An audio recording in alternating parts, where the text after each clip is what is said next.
I'm doing a squat session. It's my day one. It's not even funny, 5x3 followed by a 1x4 on squat, and then a 6x3 followed by a 2x4 on bench. So I've got a lot of work.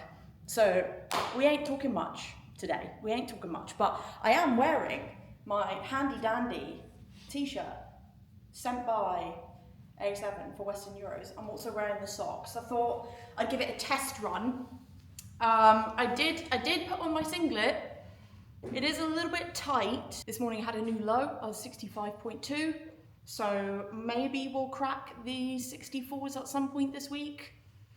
Anyway, I've got so much to do, so I'm going to keep talking to a minimum and I'm just going to get started. Squats have literally never come naturally to me. It's only really over the past, I'm going to say 6 years or so, where I've really felt like this shit is mine. And I've been doing this for 10 years. I've been powerlifting for 10 years. When I first started, my squats always felt off, like they just didn't feel strong. Not like my bench and my deadlifts, like those felt like, yes, I have a good grasp of what I'm doing, but my squat feels off. So the very first competition I did was actually a push-pull, and I specifically chose push-pull because there was no squats, push-pull meaning bench and deadlifts.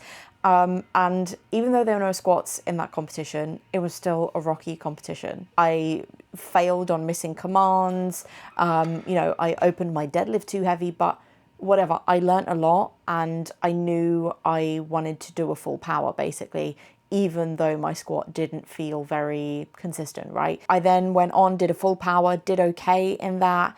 I'm pretty sure it was like University's Bucks. It was a good comp, I did well, had a good time. My squat was still very low in comparison to the other girls I was competing with. And in comparison to my deadlift, I'm going to say there was maybe like a 60 kilo difference. I carried on training, carried on working hard, did nationals, did well at nationals, and I got my invite to Worlds. And I was so excited. Junior Worlds, this is not open, Junior Worlds. I was really excited. I 100% knew eyes on the prize. I want the deadlift world record, the junior deadlift world record. I was going to work really hard, and I did work really hard. That was my last warm-up. We are now on to the 5x3 at 140 kilos. I'm going to hold this for as long as I can. I definitely felt really insecure that like, yo, my squat still doesn't feel like strong. My squat still feels really uneven and just like I'm trying to figure it out still. And it kind of like, the invite to Worlds really kind of did open an old wound that I had. I felt like, kind of insecure. Like, what do you mean I'm gunning for the junior world record in the deadlift, but I'm opening the pack on squats? Like, I'm embarrassed by that. And I just got really sick and tired of myself feeling scared every time I got under the bar when it was heavy and just like panicking and dive bombing that shit. And I just knew something had to change. After Worlds, I knew something had to change. I did well at Worlds, got the junior world record, had a good time squatting, had a good time benching, actually went 9 for 9.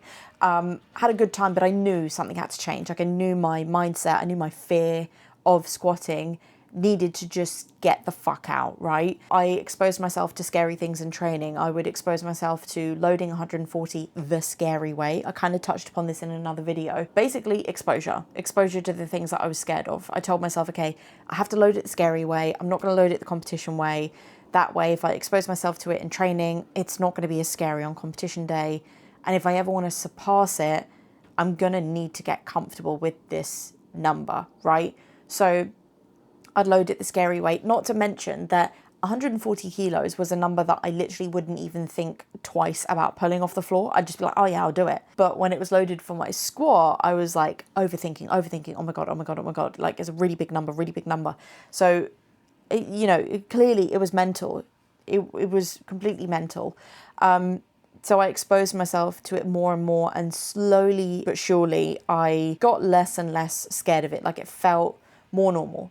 Like, don't get me wrong, I still found it hard to squat it, which is kind of cool that in this session that you're seeing, I'm literally doing it for sets and reps, because that's something that old Suzanne would have been ecstatic over. Like I would have been like, what do you mean I'm repping that shit? But I realized my fear from squatting And it took me a while to kind of figure it out and like really notice that that was where the fear was stemming from. The fear wasn't really stemming from the fact that it was hard and difficult, because obviously I could train through hard and difficult training sessions. Like, I do it all the time. The fear mostly stemmed from the fact that I wanted it to be perfect and it wasn't perfect. And I felt like when it wasn't perfect, I was losing control of my squat. My bench was very predictable. My deadlifts were very predictable. Like hell, I've had competitions where I've failed deadlifts before, come back and hit my third, and that didn't feel anywhere near as awful, like failing a deadlift on platform, as it did failing a squat in a session. Failing a squat in a session felt world ending, but I could not get over it. It was something I was so stuck on. My fear definitely stemmed from the fact that I felt like I was losing control.